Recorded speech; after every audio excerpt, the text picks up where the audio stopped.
दोस्तों आज की इस वीडियो में हम लोग एक Irish poet William Butler Yeats की लिखी एक फेमस पोम को डिस्कस करेंगे, a prayer for my daughter.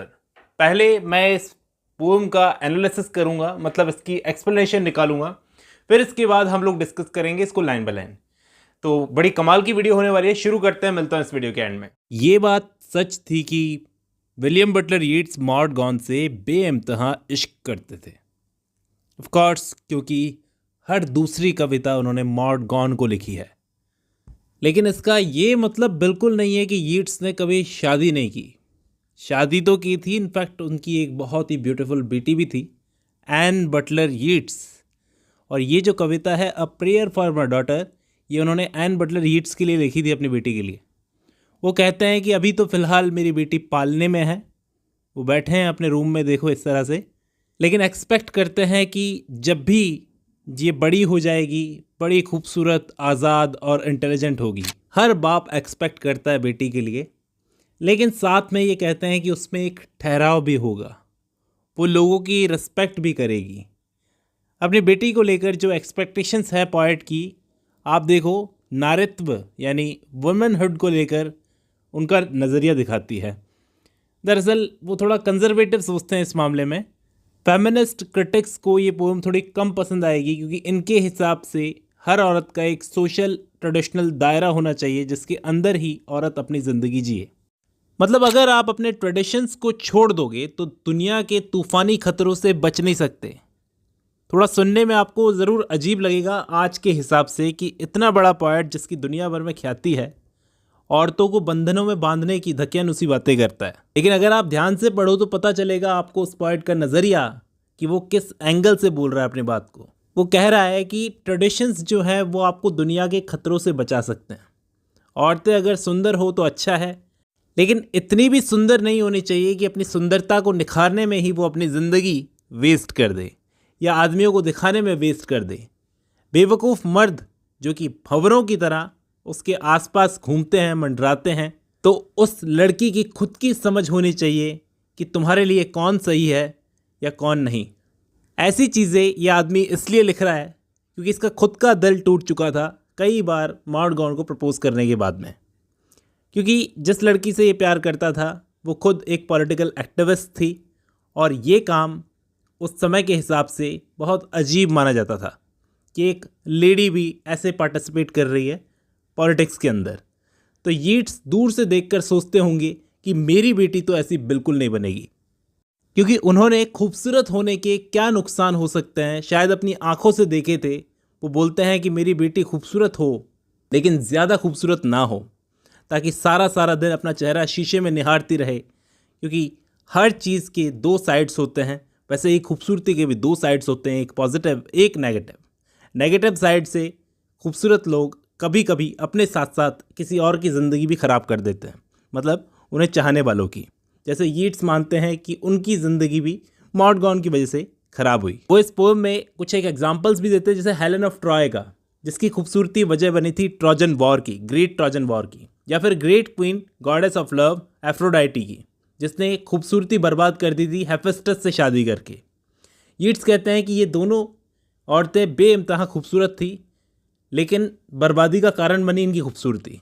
ज़रूरत से ज़्यादा खूबसूरत इंसान के कांटेक्ट में आने से समझदार इंसान भी एक बार को बावला हो जाता है।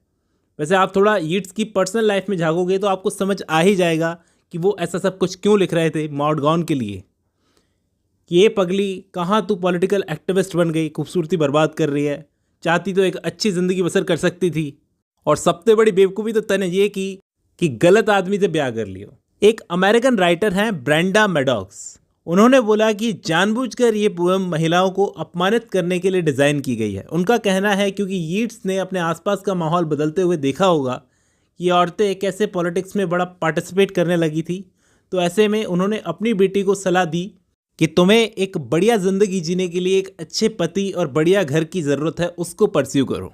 जबकि जॉयस कैरॉल ओट्स बोलती हैं कि यीट्स तो अपनी बेटी को ऐसा फलता फूलता पेड़ बनाने की सलाह देते हैं जो किसी की नज़र में ही ना आए। मैंने कहा था ना कि सबसे ज़्यादा अगर इस पोएम से तकलीफ़ होगी तो वो होगी फेमिनिस्ट क्रिटिक्स को। उन क्रिटिक्स का कहना है कि अगर इस पोएम से एंग्लो आयरिश वॉर को निकाल दिया जाए तो इसके अंदर कुछ भी पढ़ने लायक नहीं होगा। उम्मीद करता हूँ इस वीडियो से आपको कुछ ना कुछ हेल्प मिलेगी। चलिए आज की इस वीडियो में बस इतना ही। यीट्स ने इस पोएम को 1919 में लिखा था और 1921 में इसको पब्लिश करवाया था। ये पोएम उन्होंने अपनी बेटी एनी के लिए लिखी है दोस्तों। जब वो थोर बिलाली में एक टावर पर रह रहे थे, उस वक्त दोस्तों एंग्लो आयरिश वॉर चल रहा था। उस वक्त इनकी बेटी हुई जिसका नाम था एनी। अब उसके पैदा होने के 2 दिन बाद यीट्स ने इस पोएम को कंपोज किया। ये पोएम 10 स्टैंजा की है और हर एक स्टैंजा में 8-8 लाइनें हैं। ये पोएम बताती है कि यीट्स अपनी बेटी से क्या एक्सपेक्ट करते हैं, जब वो बड़ी होकर कैसी बनेगी, क्या चीज़ एक्सपेक्ट करते हैं। और ये एक्सपेक्ट करते हैं कि कम से कम इनकी बेटी इनकी क्रश मॉडगॉन की तरह तो बिल्कुल नहीं बनेगी। तो पोएम बहुत लंबी है, मैं शुरू करता हूँ। Once more the storm is howling. एक बार फिर से बाहर ये तूफानी रात है, तूफान गरज रहा है। And half head under this cradle hood and cover let my child स्लीप्स on. इस लाइन का मतलब ये है कि मेरी बेटी, ये क्रेडल का मतलब होता है दोस्तों पालना, मेरी बेटी आधी ढकी हुई उस पालने में सो रही है। वो पालना, वो क्रेडल उसकी प्रोटेक्शन है। वो बहुत छोटी बच्ची है, बाहर तूफान चल रहा है। तो देयर इज़ नो ऑब्स्टिकल, उस तूफान को रोकने के लिए कोई भी ऑब्स्टिकल नहीं है, कोई भी रुकावट नहीं है, रोड़ा नहीं है। But Gregory's wood and one bare hill, सिर्फ 2 चीज़ें उस तूफान को रोक सकती है। लेडी ग्रेगरी जो कि येट्स को बहुत सपोर्ट करती थी, उनकी बात की है यहाँ पर, वो और वन बेयर हिल उसको रोक सकते हैं। उस तूफान के रास्ते में 2 ऑब्स्टिकल हैं, सिर्फ ये 2 ऑब्स्टिकल हैं। Near by the haystack the roof levelling wind. इस लाइन का मतलब ये है कि ये तूफान इतना बड़ा है। हेस्टैक का मतलब घास का, सूखी घास का ढेर, सूखी घास के ढेर और घर की छत के लेवल के बराबर हवा चल रही है। इतना बड़ा तूफान है ये। Red on the Atlantic can be stayed, मतलब कि ये तूफान की नस्ल लग रही है कि ये अटलांटिक से आया है और इस तूफान को सिर्फ यही 2 चीज़ें रोक सकती है। And for an hour I have walked and prayed. मैं 1 घंटे से यहाँ वहाँ चल रहा था, प्रेयर कर रहा था। Because of the great gloom that is in my mind, जो मेरे दिमाग में ग्लूम है, उदासी है, उसके चलते बहुत ग्रेट ग्लूम है मेरे दिमाग में, उसकी वजह से मैं यहाँ वहाँ चल रहा था, प्रेयर कर रहा था। I have walked and prayed for this young child for an hour. मैं 1 घंटे से यहाँ वहाँ चलता रहा और इस चाइल्ड के लिए प्रे करता रहा। And I heard the sea wind scream upon the tower. और मुझे आवाज़ें आ रही थी, सी विंड की स्क्रीमिंग की आवाज़ें आ रही थी टावर की तरफ, जिस टावर पे इस वक्त यीट्स रह रहे हैं। And under the arches of the bridge, bridge के अंडर आर्चेस से मैंने उन आवाज़ों को सुना। And scream in the elms above the flooded stream, मतलब फ्लडेड स्ट्रीम्स में, नदियों में जो एल्म्स ट्री हैं वहाँ भी इन आवाज़ों को सुना। इमेजिनिंग इन एक्साइटेड रेवरी, और मैं इमेजिन कर रहा हूँ एक्साइटेडली, दिन में सपने देख रहा हूँ। रेवरी का मतलब दिन में सपना देखना। That the future years had come, future years के बारे में जो आ चुके हैं। Dancing to a French drum, ये फ्रेंच ड्रम बज रहे हैं। Out of the murderous innocence of the sea, ये सी जो बहुत इनोसेंस है लेकिन मर्डरस भी है। कहने का मतलब ये सी के अंदर तूफान से पहले की शांति है, टाइम बहुत ख़राब आने वाला है। और आगे वाली लाइनों में बोलते हैं, may she be granted beauty but yet not beauty to make a stranger's eye distraught. कहने का मतलब ये ऊपर वाले से प्रे कर रहे हैं कि मेरी बेटी को ब्यूटी तो ग्रांट करना, ब्यूटी तो उसे देना, लेकिन इतनी भी मत देना कि कोई स्ट्रेंजर, अगर कोई अनजान आदमी उसे देखकर डिस्ट्रॉट यानी कि उतावला हो जाए, उसकी आंखें फटी की फटी रह जाए। और hearts before a looking glass, या फिर इतनी ब्यूटी भी मत देना कि वो बस सारा दिन आईने के सामने, ग्लास के सामने बैठी रहे। For such being made beautiful over much, मतलब खुद को ब्यूटीफुल और बनाती रहे। या फिर उसे ऐसी ओवर मच ब्यूटी भी मत देना कि वो समझने लगे consider beauty as sufficient end, beauty को ही अपना सफिशिएंट एंड समझने लगे। Lose natural kindness and maybe the heart revealing intimacy, वो अपनी नेचुरल काइंडनेस खो बैठे इस ब्यूटी के चक्कर में आकर। और हार्ट रिवीलिंग इंटीमेसी का मतलब अपनी इनर ब्यूटी को खो दे, एक तरह से अपनी इनर ब्यूटी को खो दे, जो कि दैट चूजेज राइट, जो कि एक अच्छा दोस्त ढूंढने में मदद करते हैं इंसान की, वो चीज़ को खो दे।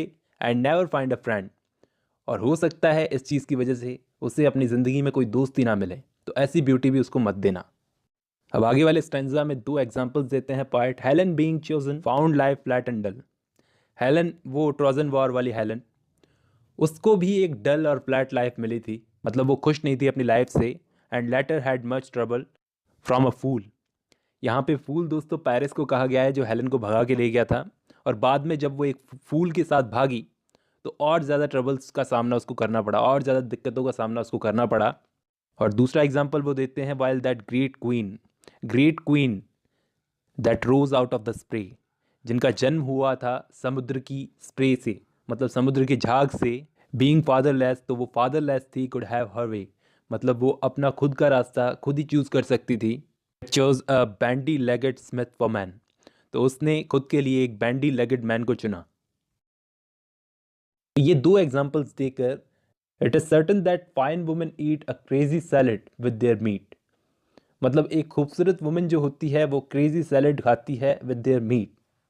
Where by the horn of plenty is undone, मतलब कि वो अपनी प्रॉस्पेरिटी खो बैठती है।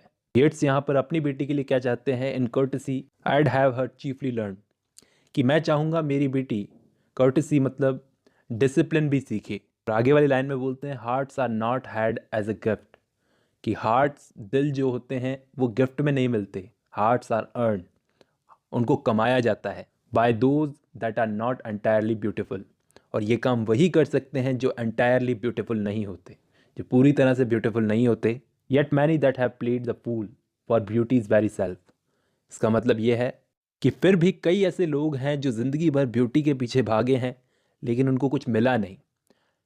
हैज़ चार्म मेड वाइज, और एंड में उनकी ब्यूटी ने ही उनको अक्ल दी। And many a poor man that has roved loved and thought himself beloved, मतलब कई सारे ऐसे पुअर लोग होते हैं जो प्यार पाने के लिए खूब भटकते हैं, खुद को बिलव्ड समझकर, लेकिन अगर आगे बोलते हैं, from a glad kindness cannot take his eyes, वो भी अगर किसी काइंड हार्टेड पर्सन से मिलते हैं तो अपनी नज़रें हटा नहीं सकते। तो यहाँ पर कहने का मतलब ये है येट्स का कि प्यार पाने के लिए ब्यूटी नहीं, काइंडनेस जरूरी है। आगे बोलते हैं, may she become a flourishing hidden tree that all her thoughts may like the linnet be, इसका मतलब ये है कि एक फ्लोरिशिंग हिडन ट्री के अंदर एक लिनेट बर्ड होती है जो आकर गाना गाती है, जिसकी आवाज़ तो सुनाई देती है लेकिन वो बर्ड खुद दिखाई नहीं देती।